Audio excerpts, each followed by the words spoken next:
15 iyul Amerika Tashqi ishlar ministri Mike Pompeo Trump hukumatining Huawei qatorliq Xitoy texnik shirkatlarining xizmatchilariga viza cheklamasi qo'yish qarorini e'lon qildi.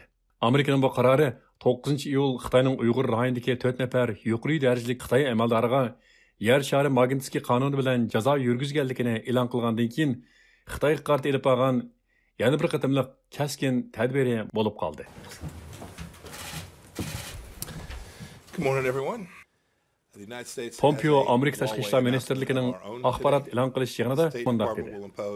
Amerika dunyo miqyosida kishilik huquqqa xiloflik qilish va kishilik huquq dafsanchiligi bilan chetishlik hokimiyatlarga material ta'minlash orqali ularni qo'llab kelgan Huawei'ga o'xshash Xitoy texnik shirkatlarining ba'zi xizmatchilariga viza cheklamasi qo'ydi. Pompeo Amerika hukumatining Xitoyning Uyg'ur elidagi bostirishlarda qo'li bor deb qaraydigan Huawei shirkatiga bo'lgan yangi cheklamasiga aniqlik berib, mundaq dedi. Bizning bugungi tadbirimiz Huawei'ga o'xshash Xitoy Kompartiyasi rahbarligidagi taqib davlatining bir bo'ligi bo'lib rol o'ynagan, uning o'qituvchilarni taqibga elish, Xinjiangda keng ko'lamlik yig'ilish lagerlari qurish hamda yerlik fuqarolarni Xitoyning har qaysi joylariga majburiy yo'sinda yo'tkab, qul amgikiga selishdek qilmishlarga yordamda bo'lib kelgan shirkatlarga qartildi. Pompeo dunyoning boshqa joylaridagi telegraf shirkatlarini Uyg'ur elidagi dafsanchiliklar bilan munosabatli Xitoy shirkatlari bilan savdo hamkorligini davomlashtirishiga qarata ogohlantirib mundaq dedi. Dunyoning har qaysi joylaridagi telegraf shirkatlari bu askartish ustida diqqat bilan o'ylashi kerak.